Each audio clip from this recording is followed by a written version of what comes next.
สบายดีทุกคนมื้อนี้มาพบกับคาราเปาอีกแล้วเด้อมื้อนี้จะพามาเฮ็ดซุปหน่อไม้แซ่บๆกินนำกันมาเฮามาเฮ็ดซุปหน่อไม้แซ่บๆซุปแบบบ้านเฮากินกับหมูปิ้นจ้ำกับข้าวเหนียวร้อนๆกัดหมักเผ็ดดิบใส่น้ำคักแห้งหลายกินกับหยังก็แซ่บหมดถ้าเป็นซุปหน่อไม้กินเป็นอาหารเช้าสำหรับวัตถุดิบเฮาก็มีหน่อไม้เผาผักบัวซอยผักแพรวซอยผักแป้นซอยงาขาวหมากเพชรน้ำยานางสำหรับหน่อไม้เผาก็ได้ซื้อมาแต่ตลาดก่อนอื่นเฮาก็ปอกเปลือกหน่อไม้ออกก่อนแล้วนำไปล้างให้สะอาดแล้วเฮาก็นำเอาหน่อไม้มาขูดเป็นเส้นน้อยๆโดยเอาไม้ที่มีปลายแหลมมาขูดเป็นเส้นๆหรือว่าเฮาจะใส่เข็มหรือว่าจะใส่ศอมขูดก็ได้เด้อ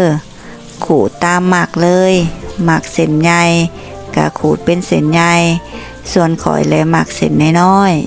ๆเวลาขูดก็ระวังในเด้อย่านไปขูดมือตัวเองหันเวลาขูดก็ขูดเอาบ่อนอ่อนๆเด้อมันจังกินแซ่บบ่อนใดเป็นขอมันจะแข็งเฮาก็ตัดถิ่มหรือจะผ่านเป็นวงแหวนก็ได้เด้อเมื่อขูดแล้วก็นำไปคั่นกับเกลือก่อนเพื่อบีบเอาน้ำหน่อไม้ออกจากนั้นก็ล้างด้วยน้ำสะอาดการที่เฮาคั่นกับ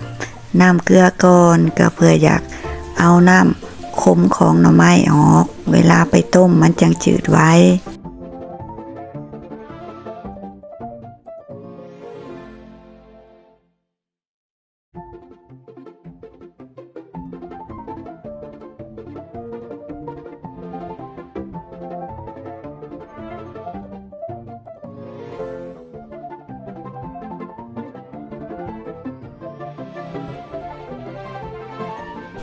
เมื่อล้างน้ำสะอาดแล้วจากนั้นก็เอาน้ำมาเติมใส่นำไปต้มจนหม้อฟดจนหน่อไม้จืดบ่มีรสขมพุ่นหลาจึงถือว่าใส่ได้เมื่อต้มแล้วก็เอามาล้างน้ำอีกเทื่อนึงปั้นบีบน้ำออกให้แห้งหรือให้เสด็จน้ำคักๆ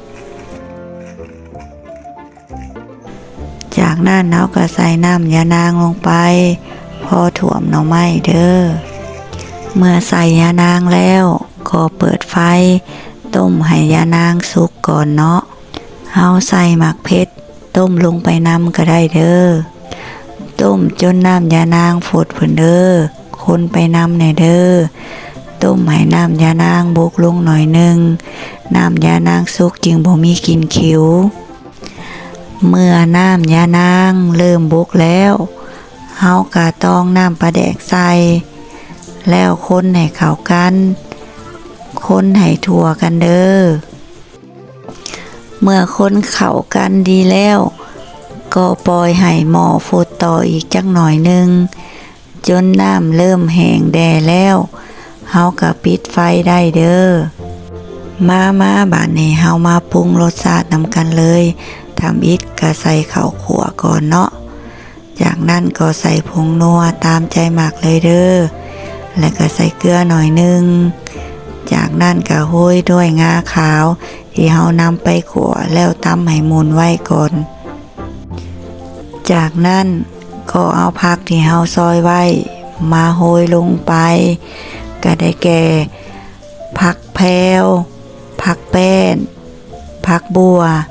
แล้วก็คนให้เข้ากันดีๆเด้อคนให้ทั่วกันเด้อ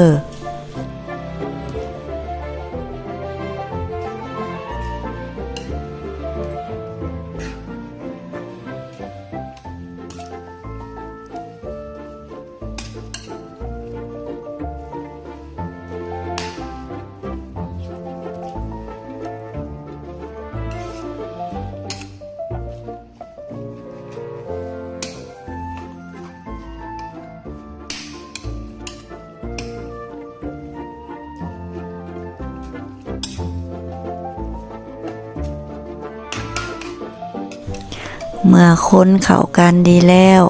ก็ชิมรสชาติเบิงถ้าบ่พอก็เติมเครื่องปรุงใส่ถ้าคักในใจแล้ว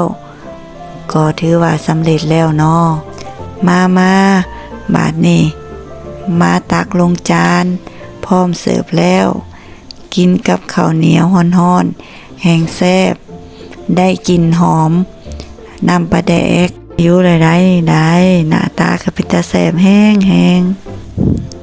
อยากกินแซ่บนัวหอมต้องเฮ็ดกินเองเด้อหวังว่าคลิปนี้จะเป็นประโยชน์สำหรับผู้ที่เข้ามาชมถ้ามักก็อย่าลืมคอมเมนต์กดไลค์กดติดตามเพื่อเป็นกำลังใจให้กันแน่เด้อแล้วมาพบกันในคลิปต่อไปว่าเฮาจะมีสิ่งดีๆอันใดมานำเสนอขอขอบใจหลายๆ